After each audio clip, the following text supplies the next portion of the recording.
Welcome to Getting Juicy. I'm Hero, I'm Rachel. and we're best friends. We both just hopped onto this chat. And we are so amazing considering our phones, or my phone, doesn't clearly like it when it gets snoozed 3 times in a row. Absolutely not. You need a good old-fashioned alarm clock with the like. Oh my god, and I'm gonna go to, and then I'm gonna hit my head because I'm gonna think it's my head ringing, not the fucking alarm clock. With that, we're gonna jump right into this. Yeah, let's jump right in. Let's go. Dive right into the deep end. So we have on our show today the wonderful Kira Leigh. So Kira is, I believe she's not just the author of this trilogy, the sci-fi LGBTQ plus sci-fi trilogy. It's fictional. It's funny how I say fictional. I mean, like sci-fi does it always have to be fictional? No, we're on the planet Earth. That could be considered sci-fi. True. Freaking nowhere in the galaxy. True. So it's anime inspired. It deals with a lot of social issues, a lot of issues of the times that we're facing even right now. So it's very current. It's really, now I haven't had a chance to read it yet because I just got my copy in the mail. So I can't wait to read it. Volume 2 is out as well. I know, like I said, it's going to be a trilogy. They are just a phenomenal illustrator as well. So artist, author, like I said, of the book. So we're really excited to talk to them. They are going to be coming in from Rhode Island, I believe. I think so. Someone else from the West Coast and here, or the East Coast, and here we are on the West Coast. So yeah, super stoked to have them on the show. That's amazing. Yeah. So good. Do you have a small win that you want to share this morning? Yeah, there's something else we were going to try to start doing is talk about small wins. Okay, so I recently had a discussion with somebody, I'll just say somebody, and we kind of had differing opinions on small wins, like whether small wins should be, I guess, I was going to say saluted, like, actually talked about like their, because to me, small wins are steps towards a big change. Okay. Right? Yeah. So it's not that you don't need to see a big change right off the bat. I truly believe that small wins really do need to be recognized. And so that's kind of where Hero and I just kind of thought we'd maybe just talk really quickly about maybe a more recent small win. So for me, I guess a few weeks back, really quick story. I went to a 2-year-old's birthday party, and it was kind of the first time really kind of socializing with people outside my bubble a little bit. And we were outside, and although we were outside, there was a couple that I didn't know was coming that I did not know at all. And it was just before our mandate of masks has been kind of like now recommended. So, everyone was outside, no one was wearing masks. And I started to have a panic attack. So instead of I didn't want to ruin anyone's day by, vocalizing this. I kind of just left the party very discreetly, left for like an hour and a half. Like I told my husband I was leaving, and, I might have not come back. But I guess what I'm trying to get at is instead of letting it completely take over my entire evening, I was able to calm myself down and I came back to the party. So that's my small yet big win to myself. What the heck are you doing? I was trying to put some lotion on my dry skin and the lid fell off. Okay. Once again, this is truly the dynamic between Rachel and Hero. Like if you go back to some of our older episodes, I don't even know if we're gonna have time for Hero's small win because he just interrupted mine with his the funny looks on his face. But he's not really that rude, I promise you. He's just really distracted. Like literally, we just hopped on this call, and we won't even throw him under the bus right now. Oh, go ahead and drive over my face. I can take it. I was like, all ready to go. And this is, Hero's not a morning person. So, I'm not a morning person. I hate mornings. So I'm like, I was already out. I went for a walk, brought a coffee back. I'm actually at my mom's place right now. That's why it looks a bit different in my background. And like I said, we won't have time for your small win because here is Kira. That is the big win right there. Hey. How's it going? Good. I Nice know to it's have like you on. earlier for both of you, but I am a little bit asleep, so I am trying. Oh, amazing. I am feeling surprisingly awake right now. So this is all good. We should balance our energies out, no problem. Right? I'll just be Yeah. like, ugh. It's really funny that you say that because we were just talking and we're recording right now. So I always like to make our guests aware. Yeah. Cool. Yeah, that's fine. Okay, sweet. Just want to make sure that you're aware of that. But no, we were just talking about how Hero's not a morning person at all. And I'm again going to throw him under the bus. And he's like, that's fine. Just run over my face. I'll, throw him right under there. So yeah, this morning I'm texting and I'm like, what is going on? Where is he? I'm kind of starting to freak out. I've already been out. I got my coffee. I'm wired right now, as you could probably tell. Oh, really? Right. And I'm like, where it's like 10 to 9 our time, like what is going on? And then he pressed snooze a number of times and blah, blah, blah. So it's the same. We get it. It's, for me, it's not that early, and then for you, so are you in Rhode Island? Yeah. I kind of threw off my sleep schedule a little bit during COVID. So it's been like an effort to be like, we're going to pull it back. And then you stay up till like, I don't know, 2 a.m. playing horror video games. So that's Yes. And what game were you playing, or what games were you playing? Song of Horror, which we would have been able to go to bed earlier, but computer problems. It was crashing. The last one we played was the Blair Witch game, which wasn't that bad actually. It's pretty good. Yeah, nice. Awesome. And then recent Resident Evil, which was pretty solid, I think.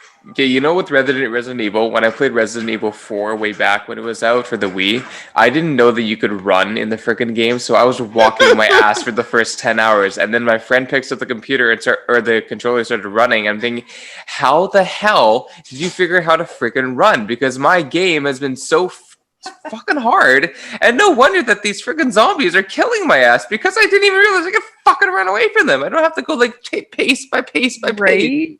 Yeah. That must even be more difficult with 4 because Ashley's just like, attached to your like goddamn face and just like, lay on, and you're like, let me shoot these, and she's like, oh. Exactly. You're like stumbling after, and you're just, yeah, exactly. Gosh. I'm like, oh my god, I can't get away fast enough.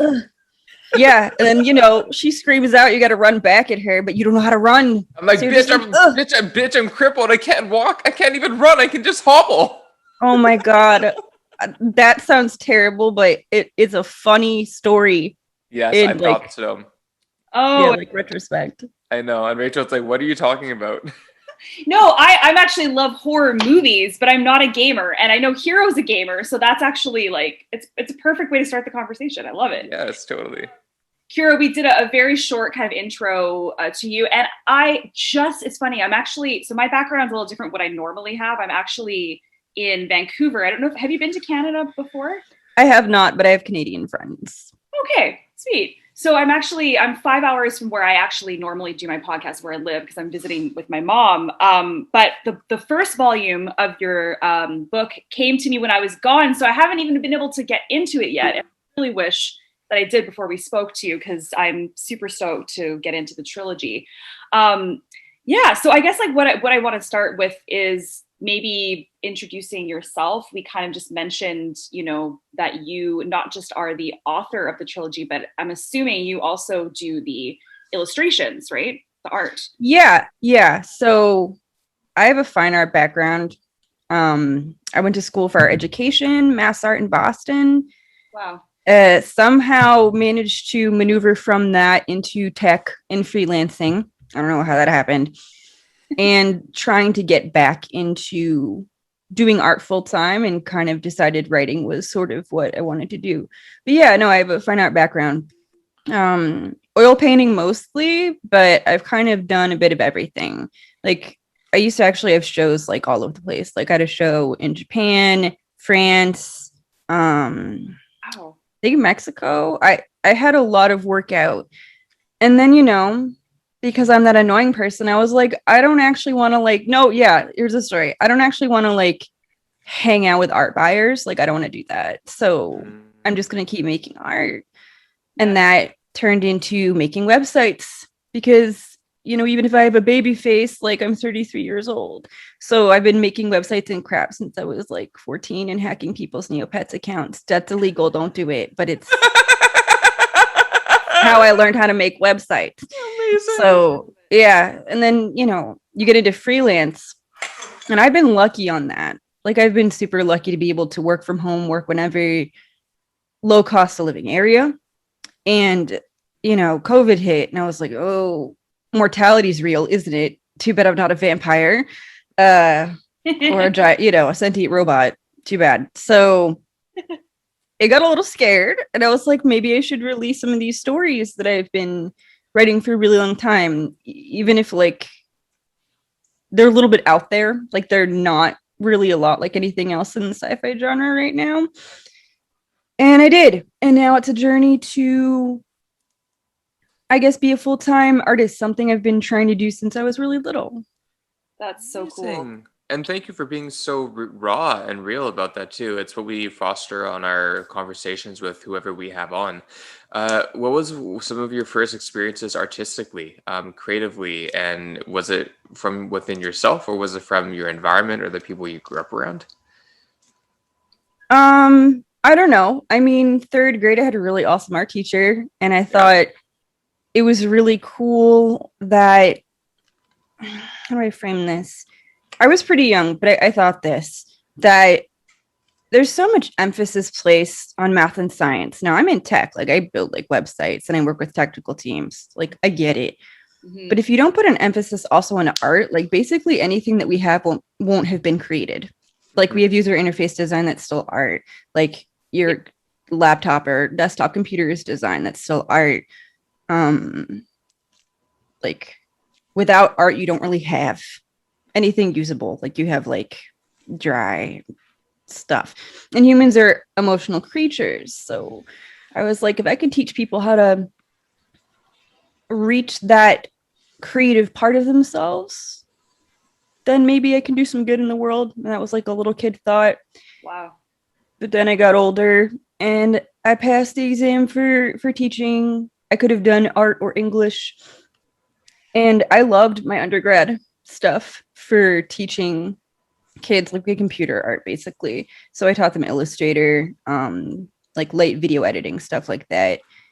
And I loved it. Like I loved the school that I taught at for undergrad. But then I got out and I was like, I don't know why I have to meet these standards of curriculum when like that doesn't really teach critical thinking. Like I have like my own issues with the educational system in the States. So, you know, kind of didn't end up doing that. But yeah, I think I kind of also carried that into Constelis Voss, where I'm like, I'm trying to teach you guys. I'm going to teach you guys something. Maybe have fun while you learn. Mm-hmm. But yeah, I'm trying to teach something. So I don't know if that answers your question. I'm sorry, I kind of ramble. Well, no, me and Rachel are similar in terms of just being lucid and free in our thoughts. So I think that's really great that you also have a similar way of expressing. And I know Rachel probably has a thought too, but I'm going to hijack that because I have another thought at the moment. What were some of the things that you noticed about the American, specifically the education system in the United States, that might have not aligned or resonated with you, that might have affected your decision and your journey? That's a big... That's a big topic. Give me a sec. We teach for tests. So you have young people, people of all ages, and we are still using draconian methods to measure competencies. I don't say intelligences because it's not where we're at. So you get the kids studying really hard and trying their best for tests, and they don't necessarily retain that information.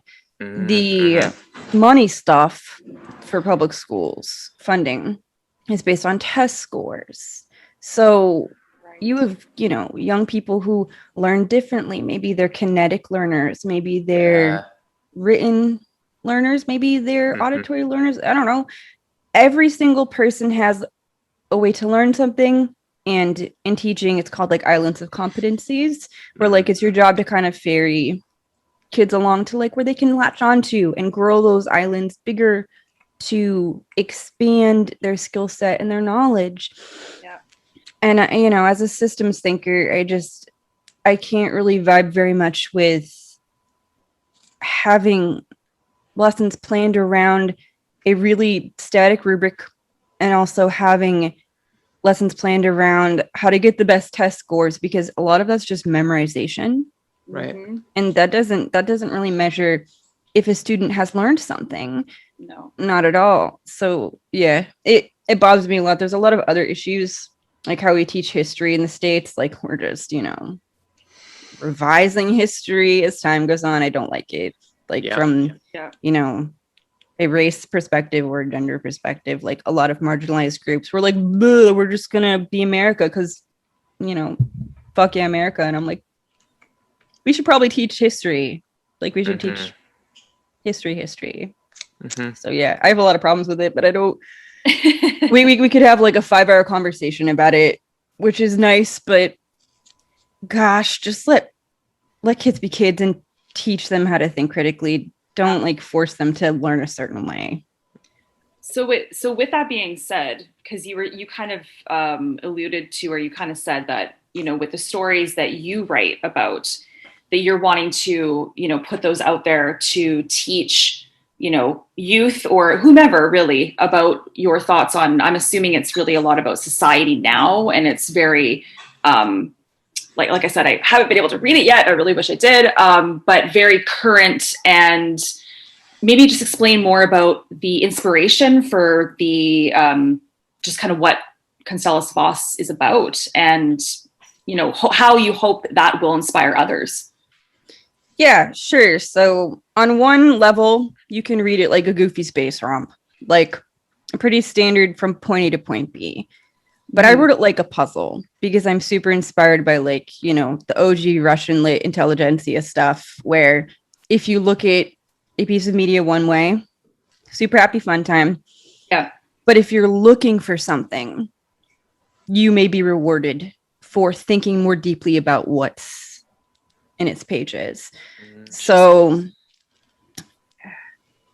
I want to teach a lot of things, but to make it super simple, I think that humanity has a lot of issues. A lot of them probably come from lack of empathy at like the basic level. If we had empathy for people who are like ourselves and unlike ourselves, I think we could really solve a lot of problems. Just a little more empathy, maybe a little more self-awareness and understanding. So I have a bunch of characters in this space romp about, like, in a nutshell, super hyper dystopic future spaceship that's the size of the planet, has a bunch of humans, and basically it's Brazil-esque absurdist science fiction.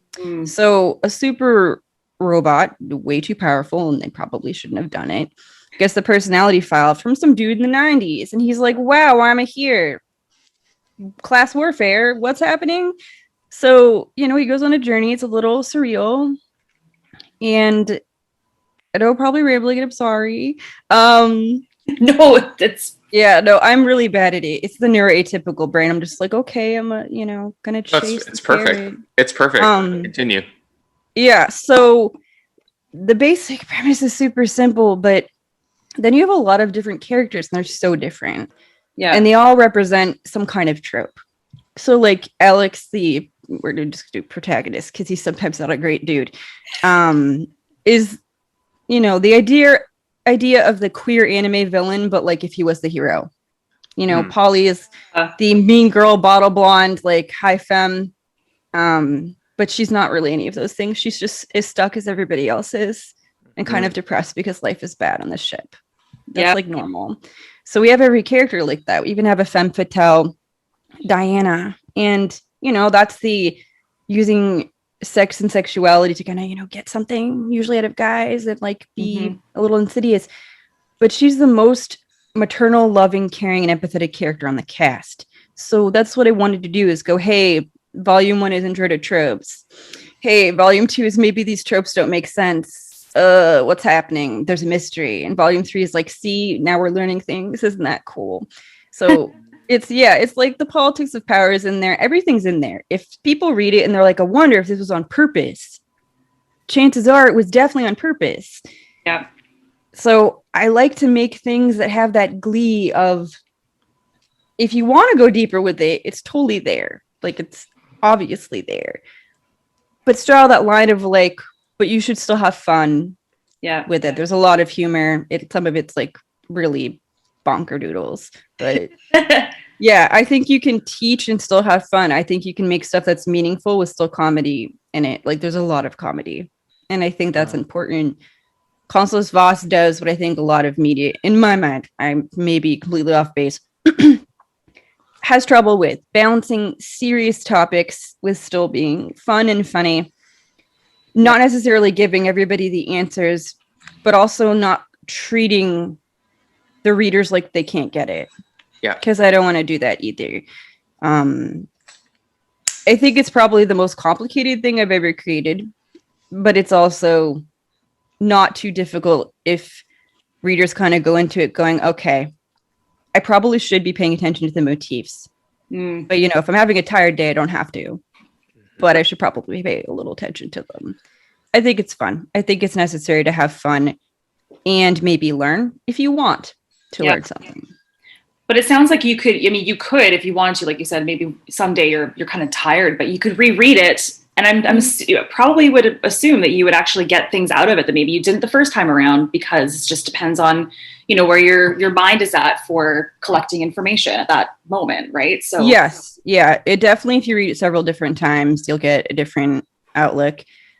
Also, people just get wildly different outlooks based on, I'm just going to throw it out there, their own biases about different people.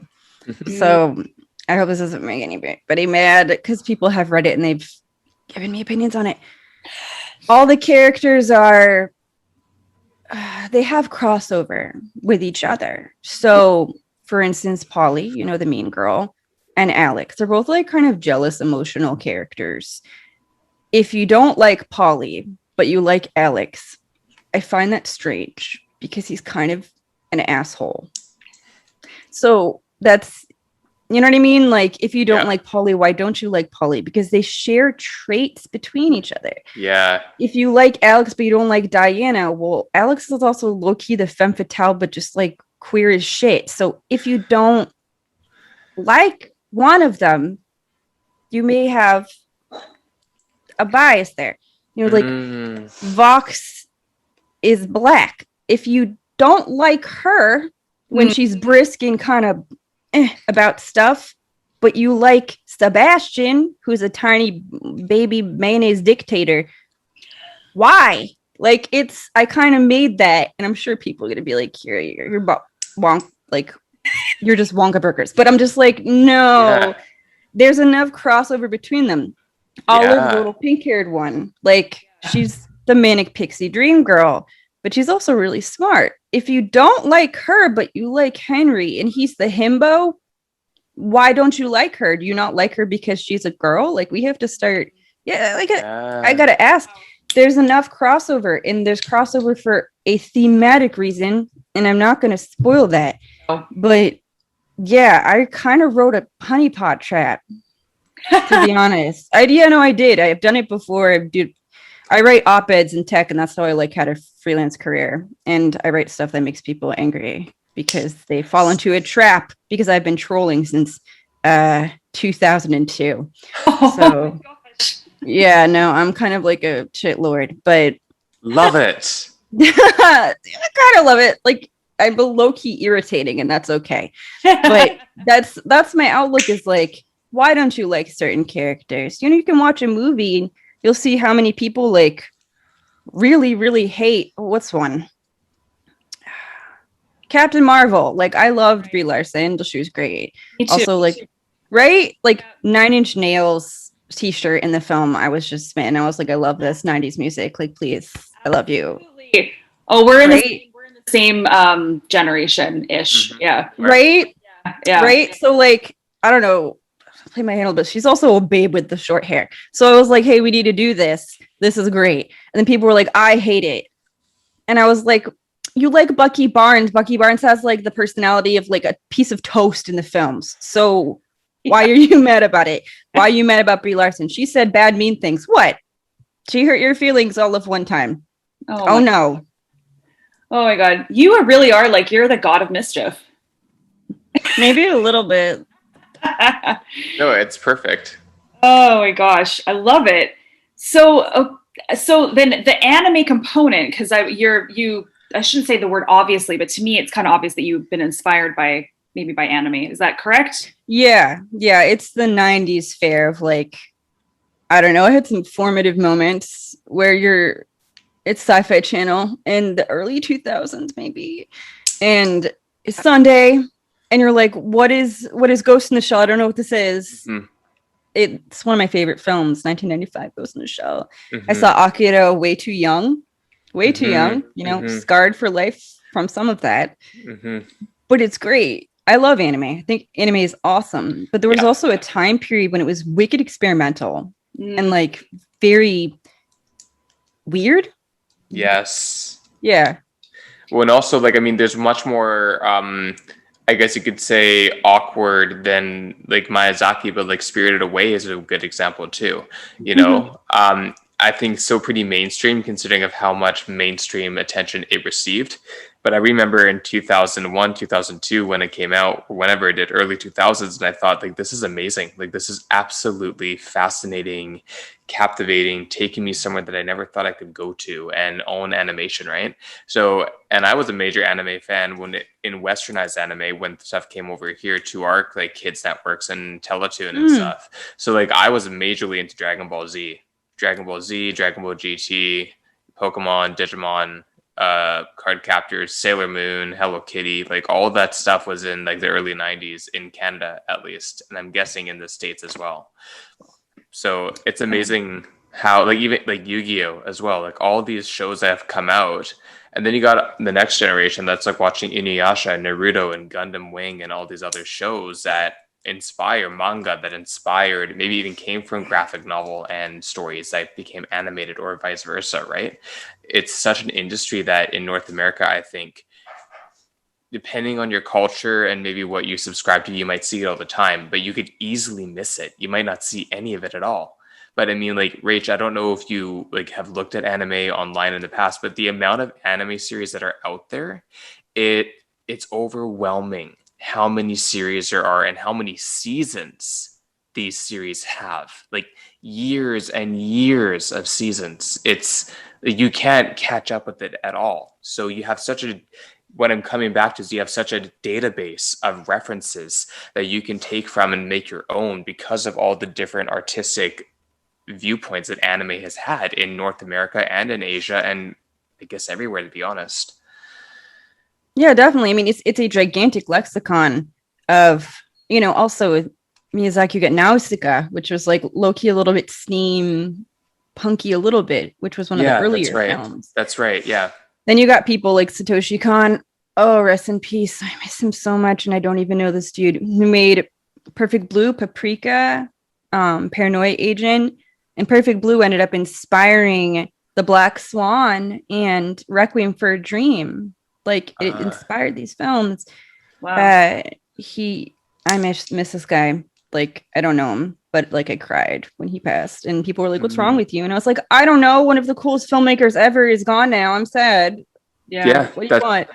That's how I felt about Charles Schultz, the creator of Peanuts and Charlie Brown. Grade 2, I was an emotional wreck when I found out he passed, and I couldn't go to school that day. Like, oh, I didn't know that. Yeah, so like again, it's amazing. It's funny though because I'll be completely blunt. I'm not much of a reader, just based on kind of my neuroatypical tendencies and stuff. But I love to write and I love to see visuals and stuff. So again, comics are great because it's quick capture and you see it and then next page. It's not as much to absorb. Like your brain can take only a bit at a time. So and just to clarify, your publication is a lot of artwork as well. It's a lot of graphic kind of inspired. And is it heavy in text as well? Or is it also kind of balanced between visual and reading?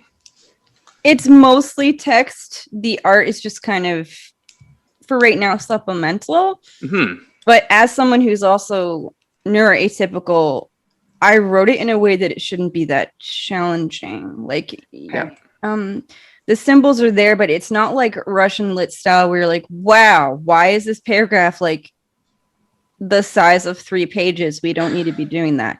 Like, I have the same issue. I can write for days, but I'll zone out.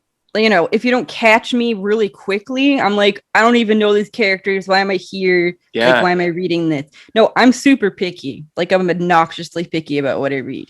So, yeah, I definitely wrote it for more so neuroatypical people. My partner was diagnosed with ADHD, so he doesn't read it ever because it's so hard for him to stay with it. And he was like, yeah, it was really easy to read. I was like, cool. So at least I kind of wrote it for people who are not going to sit there and wade through a bunch of like, I'm not trying to be mean, like bullshit sentences. Like sometimes people get a little bit too whatever. There's a lot of fluff. Thank you. Yeah. Thank you for putting that out there though, because we even just recently had on our podcast she's very candid about calling herself an autistic artist. And we were talking a lot about neurodiversity and just what you said is great for listeners. That it's interesting because you both are back to back with the episodes. So it really, it's really nicely. So I appreciate that. So knowing that your publication is just really inclusive, Yeah, I mean, overall, it's really inclusive. In the future, I'll most likely make some type of graphic novel, if not a version of the Constelis Voss series where it's like one book with a bunch of art in it and a bunch of stuff to kind of like keep your mind energized. But yeah, I mean, I don't know. Like, I'm on some spectrum of possibly autistic, maybe some kind of ADHD something. We're in COVID. I don't know if I want to go hang out with the doctors right now. Yeah, fair. Yeah, and also it's a lot of money and a lot of people who are supposed experts. I don't know. I didn't watch that prior video or see the prior podcast if it's out. A lot of people who are supposed experts on autism just are really vastly misinformed according to the community. The community at large is like, hey, no, this is the criteria for this is bull. So yeah, that could be me too also, but I'm just kind of,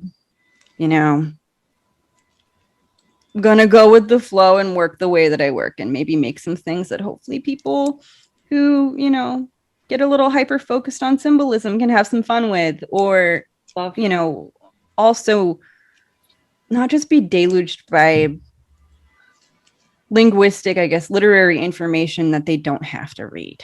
Yep. Yeah. No, I love that. I mean, yeah, because Margot, who was on the show just prior to, they were saying they weren't diagnosed until they were as late 20s. So as an adult, and the same. It sounds like it's kind of similar from Canada to the U.S. because they're in Vancouver, so in Canada. But they were just saying how, like you said, it's very expensive to get an assessment. We'll just go like this in quotations, an assessment, because, like you said, I mean, who even knows the validity of these people that are assessing you and what that really means? But it's just such a process and exhausting. And imagining for somebody who we're talking about neurodiversity, I mean, the process itself is daunting. Yeah, spoon draining and spoon theory. Yes, no. No. Oh, sorry. Okay. It's like people who are disabled or neuroatypical or neurodiverse or have chronic illnesses. There's this like thing called spoon theory, and I'm like probably going to botch the explanation of it. When you do a task, sometimes it takes a certain amount of spoons, put them in the sink.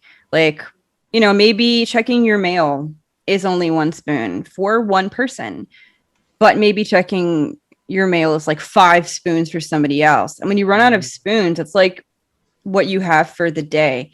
Yes. And you can do more, like you can do stuff to get more spoons, but there's a cap of energy reserve that you have. Yes. Yeah, so like I could listen to music for like 6 hours and write like 4 books or something completely bananas, none of that's going to drain my spoons. But heaven forbid I get a phone call from like some relative that I haven't talked to in 800 years, and I'm going to be negative spoons in like 10 minutes. Yes, that's exactly how I feel. Exactly how I feel. That's amazingly accurate. It's a good theory. It's helpful to think about it, because then you also understand other people aren't the same. People could be excited to go hang out with their friends. Other people need a lot more recovery because it's draining. I gotta start wearing spoons around my neck, and then when I don't have any left, I just put them in my pocket, and then when I wake up the next morning, I just had how many spoons I have for that day. Oh my god! Yeah, I mean, you could itemize it if you want. Put a tattoo on your arm and be like, okay, I'm gonna start with my sleeves completely up, and then all of a sudden it's gonna cover the arms, and then once my spoons are all covered, I have nothing else to give. Don't talk to me. I'm off now till tomorrow. Yeah. You could definitely do that. Or like a beanie that's like, I have no spoon. So like when you're, at your lowest reserves, you just pull it down. You're like, see, no spoons. Or instead of no scrubs, it's no spoons. Absolutely. Yeah. I've got no spoons. Yeah. I mean, I've taken to telling people, I'm just like, I just don't have the spoons right now. And it's weird when you tell people that. When you set a boundary with people that you love or people that love you, sometimes people are like, why not? And I'm like, I don't know. I don't have the energy. Like, what do you mean, why not? Yeah. It's a good tool. That's a great tool. I love that analogy. I have not heard that one before, but you know what? As I get older, I'm very much comfortable and confident just saying when I'm depleted, I'm like, you know what? No, I'm sorry. I'm depleted. Like I just, I can't. And, or just saying no to somebody. Cause I had it for a long time. I think a lot of people have maybe the issue, maybe not a lot of people, but just, always saying yes and wanting to please people. Right? Like I just want to please. Yeah. But after a while, what happens is like that 5th, 6th, or 7th person or whatever that you want to please, you're like, by that time, I can't even give them the best of me that I maybe gave like the number 1, 2, or 3 person, right? So it's something to learn. Yeah. Mm-hmm. Yeah, exactly. I mean, I think society low key, I don't think every society, because I'm not everywhere, is like you're a little kid, and you're like, I learned no, and then you're using it all over the place. And then you get older and you have to give reasons as to why no, but sometimes no is just the answer. Mm-hmm. Yep. It's a full sentence. So you have to relearn it when you get older. Like I have some younger friends and I'll be like, hey, you sound stressed. And they're like, yes, blah, blah, blah, and blah, blah, blah is happening. And I'm like, did you try? No. And they like, don't even conceptualize of being able to do it. Mm-hmm. And I'm like, you can say no. It's possible. Yeah, but you know what? I remember being in grade 10 English, and my English teacher, God, he was so hot. But anyways, my point is that he had a very dry, sarcastic sense of humor. And I remember in our first class, he kind of comes in, he's like deadpan, he's like, welcome to English. And so he comes up and he's like, okay, you might not like me. You might love me. Either way, I don't care. So he goes to the whiteboard and he takes a dry erase marker and he writes the word go. And he says the smallest and shortest sentence with the most amount of purpose and meaning. Then below it, I believe, if I remember correctly, he writes no. Those are the 2 things that you only need to know when it comes to knowing if it's a go or if it's a no. Huh. That's really powerful. Yeah, because it's, you can think about all these people and it sounds very cliche. Think about if a child is asking their parent for permission, usually it's like a daughter to their father, right? Mm-hmm. And in terms of like, generic terms or pronouns, and they'll say, daddy, blah, blah, blah. And then the mother's like, no, never. And the father looks at the wife and looks at the daughter and says, go. Yeah. right? Like there are so many scenarios that I just thought of now, so many ridiculous movies where that storyline is so obviously part of the film that determines whether one of the characters gets to live their dream or they are being held back from another form of authority. I feel like it's mostly you ask one parent, well, I don't know, but ask your mother or ask your father. It's like so much confusion there. Well, what is okay, what is not okay, what is, and I think especially now there's, okay, now we're getting in a whole other topic, but I was just thinking about how we almost have too much choice these days. Yeah. Too much information. So meaning that that's really goddamn confusing, so there isn't just a short, like I'd like to think there was just a short answer like yes or no or whatever, but there's just so much these days, so much choice, so much, all those types of things. So with this generation we have now, Kira, like does your trilogy, does your writing really reflect maybe being geared towards what age group, or is it kind of all ages, or is it? I mean, it's not for very, very, very young people. There's 2 adult themes in it, and I handle them as gently as possible, but it's not for like people under the age of 18, just up front. Yeah. That being said, I think it can be appreciated by most demographics. I mostly wrote it for like older millennials and like younger Gen X, to be honest.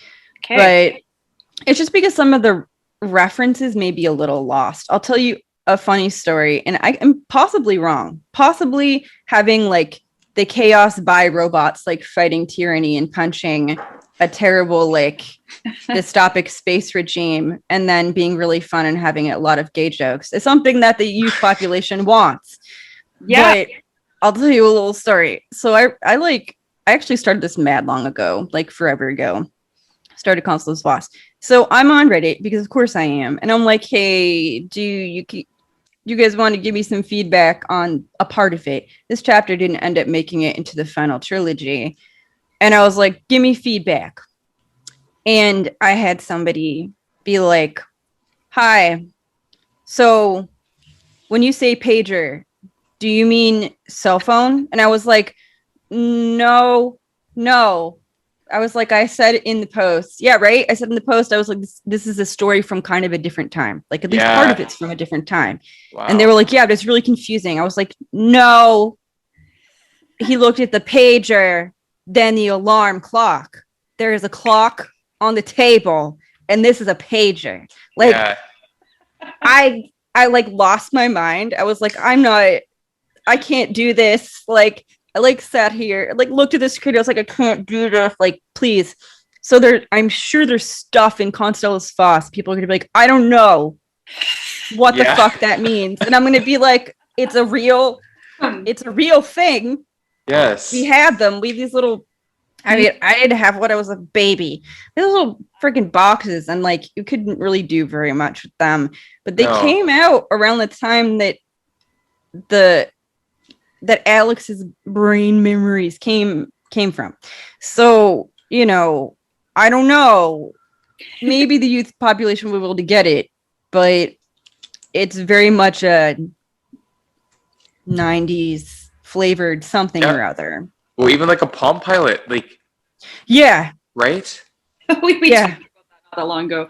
Yeah, but I mean, I also feel like maybe the themes could be relevant. The themes are relevant. I just don't want to confuse people. Absolutely. Like, there's definitely a scene. I don't want to spoil everything, but whatever. There's definitely a scene where like Alex is really just like at a bar, and he's like, "Oh, I'm gonna check my page, or I want to, see if like, because I won't gonna spoil that. See if someone has responded to him, and I don't know. I just don't want people to be like, "Is it a cell phone?" Like, it's just gonna break my heart. I'm not trying to like insist that the younger generation won't get it. It's just happened enough times that I'm like, concerned. Yeah. Just a little bit. So I think they'll get the themes, but like, please, just go into it knowing that the past life stuff is not 2021. Like, it's older. Right. But you know what? You make a point, though, because in a different way, I've been working in retail more for the pandemic, which is my older career. My current career is not retail. And so what I realized by working as a late 20-year-old and working in a retail industry where a lot of it's minimum wage or lower rates of pay, people are most likely going to be in their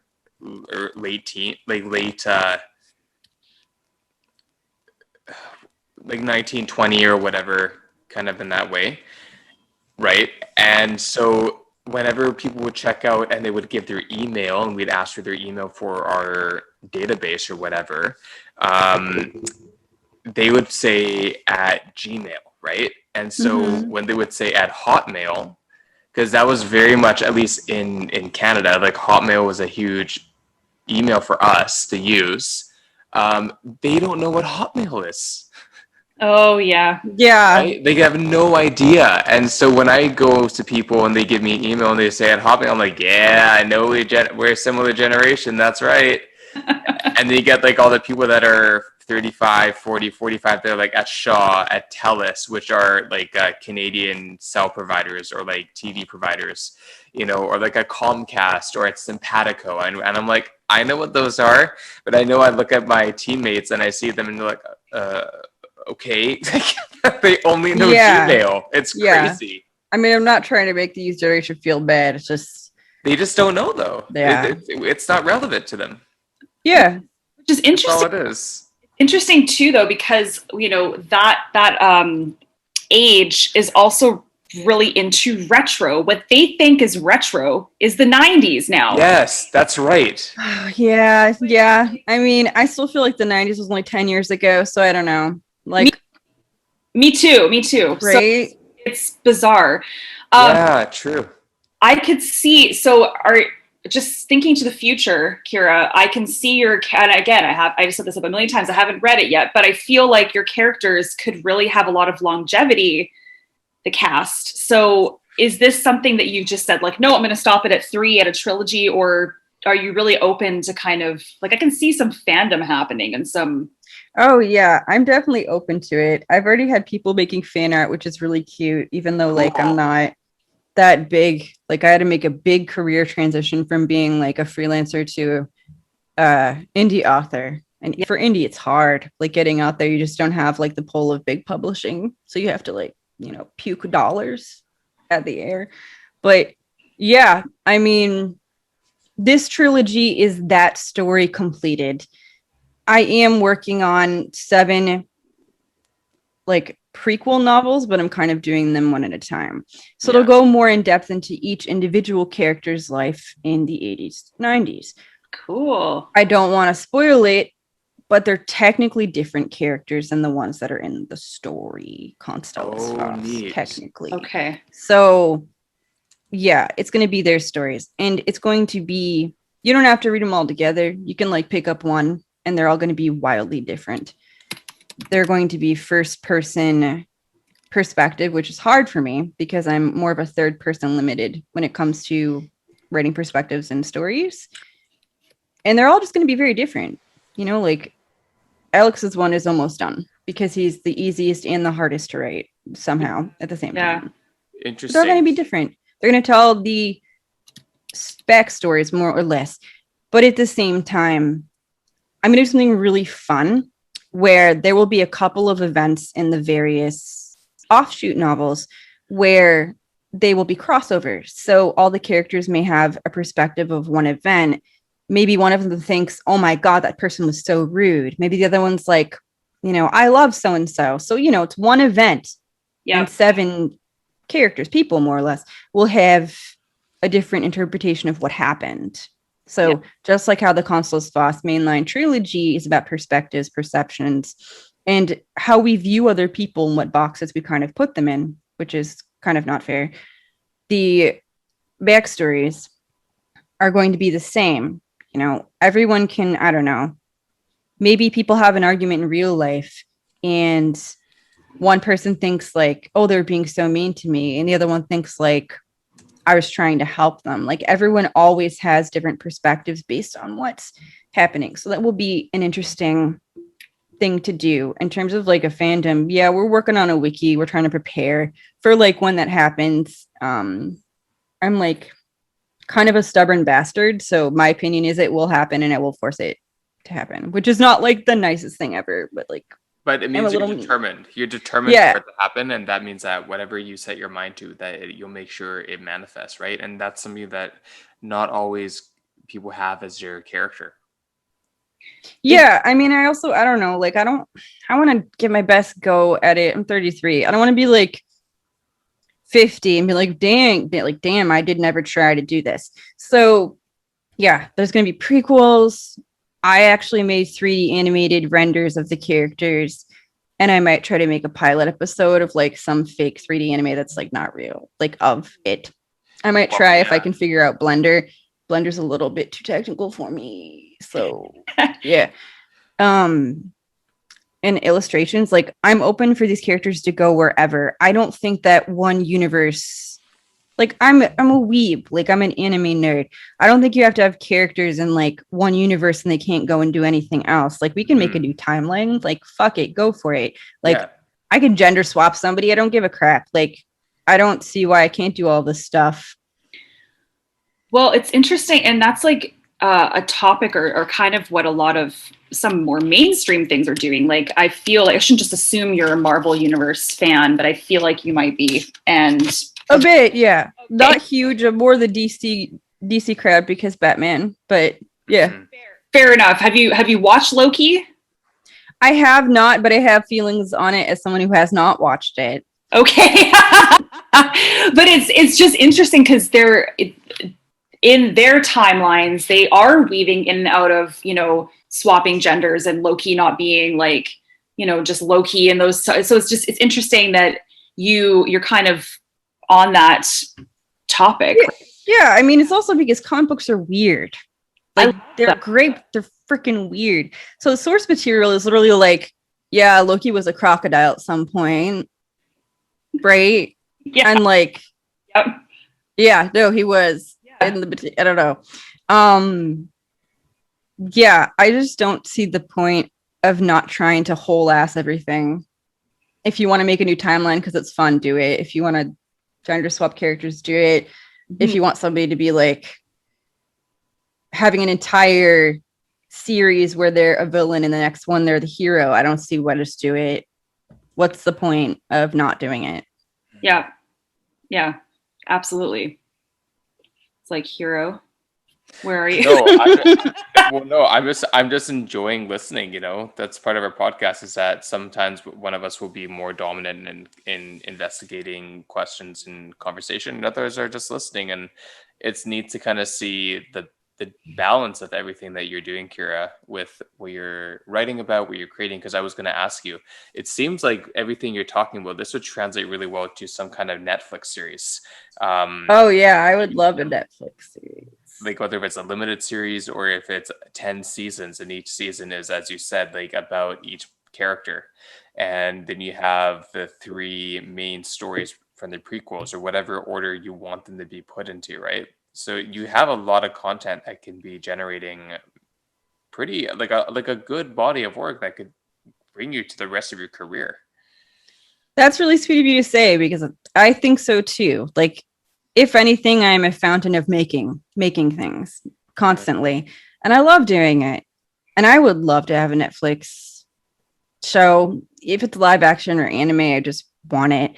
I've already thought about, like, this is so silly, like intro songs. I've already planned it out. Yeah. Like all 3 volumes have playlists that if you can and enjoy, you can listen to the tracks. They're unofficial. I can't license this stuff. It's on Spotify.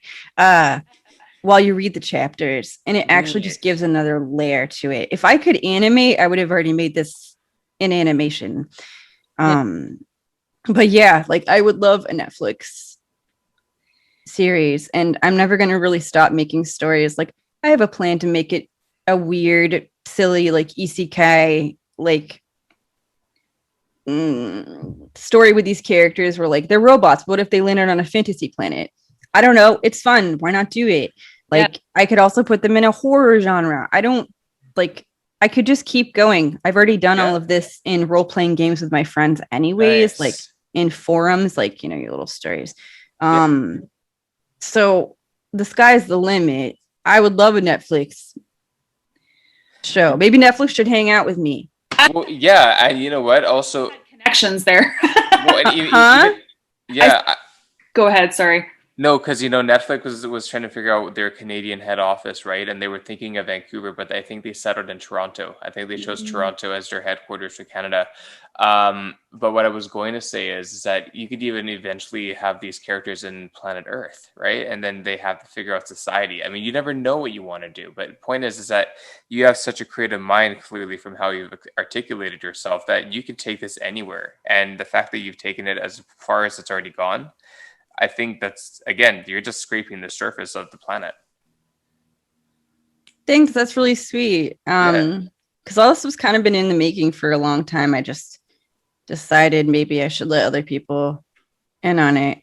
And I did write a short story where the characters, I won't go on too long, where they're at, they have kind of a gap of knowledge. So, you know, 90s brains go into the super future. They didn't have stuff like Twitter. Like, that's not real. Like, they're in a dystopic, like Brazil-esque future where there's like floating washing machines and like a bunch of nuts technology that nobody knows how to use.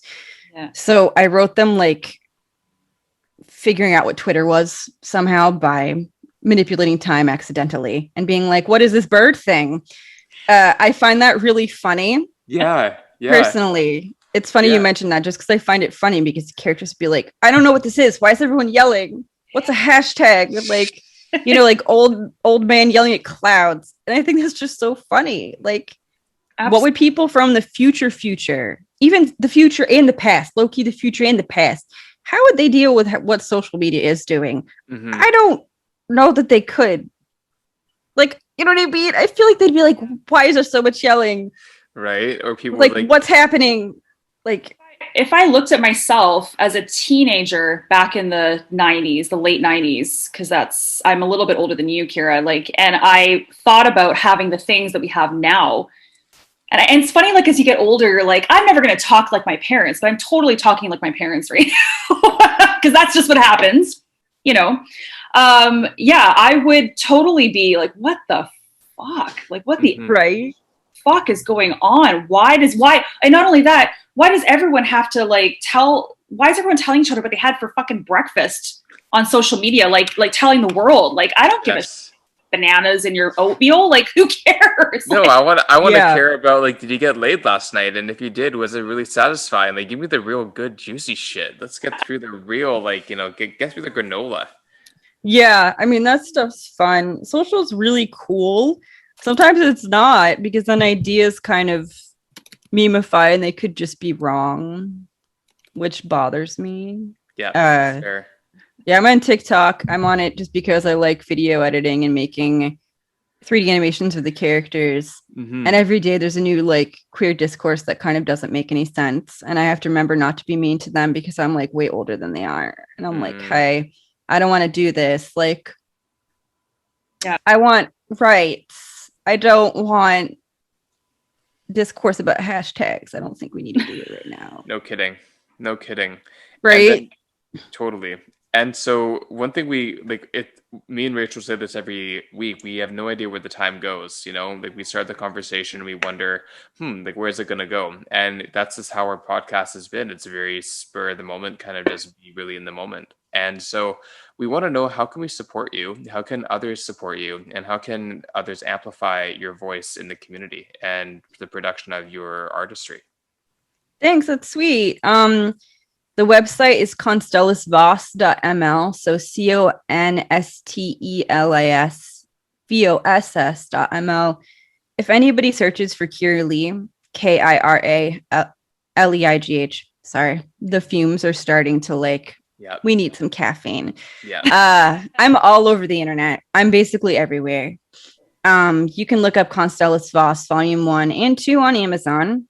Actually, right now there's a sale. I don't know if when this comes out, if there will be a sale for volume 1, but we regularly have sales on volume 1 since it's the first one to come out. Yeah. Okay. So they're on Amazon in paperback and ebook format. Volume 3 is coming late August or early September. But basically just like look for Kira Leigh because I'm everywhere. Like I'm on TikTok, I'm on LinkedIn, like I'm on Facebook. And yeah, maybe sign up for the mailing list if you want, and I'll send, free ebooks people's way, which is also fun. And yeah, people can feel free to connect with me. I'm perpetually online. It's totally cool. Amazing. Awesome. We'll put everything in the show notes as well. So we'll make sure that everything's linked to you. And this has just been so I just can't wait to read and then connect with you and tell you how awesome you are even more, because I know I will really enjoy them. I just have a feeling. And I also feel like my husband, who's really into comic books and graphic novels and whatnot, I think he'll really enjoy your work as well. So I'll have to give it to him after. Yeah. And then the last thing we like to ask, which is kind of goofy, but ending on a goofy note rather than a somber note, is if you were a juice, what would you be and why? Very serious question. Juice. I know.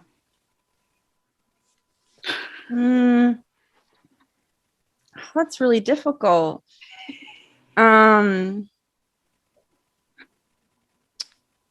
Anything? Like, does it have to be like a It can be fruit? it can be any kind of juice. It doesn't have to be a specific fruit or vegetable or produce. It can be anything. Mm-hmm. Probably cucumber, because it's in a lot of salads. It's common, but it's also low-key kind of related to watermelon. So it's that weird flavor where it could be sweet, but maybe it's not. So kind of a trickster flavor, as it were. That's a new one. I love it. I don't even know you that well, but I can tell that would be totally you, because I was saying even before, God of Mischief, trickster. Cucumber. A little bit, yeah. It's also really good. I don't know if you guys have had cucumber soda. It's actually great. I have actually. It's really good. Cucumber soda. What? That's a thing. Yeah, it's like my favorite. Oh, that sounds so good. So refreshing in the summer. Yeah. Love it. It's really good. Yeah. Well, it has been such a pleasure, Kira. And we actually, I'm pretty quick at getting these episodes out. So we'll probably get it out fairly soon. And we will email you and let you know all the details for you to share. And we look forward to catching up with you and seeing you flourish and grow and all that really good stuff. Thanks so much. Stay along for the ride. And also feel free to message me if you just want to talk. I'm always here. Absolutely. I think it would be great for you to come back in the future when volume 3 is out, and we can kind of follow your journey and what we can do in between recording and everything. We will do the best we can to amplify your voice and for others to be aware of who you are and why it's important to be connected to everything that you're doing. Thank you so much. Thank you. Kira, take care. Go get some caffeine. Okay. Thank you. You too. Bye. Okay, bye.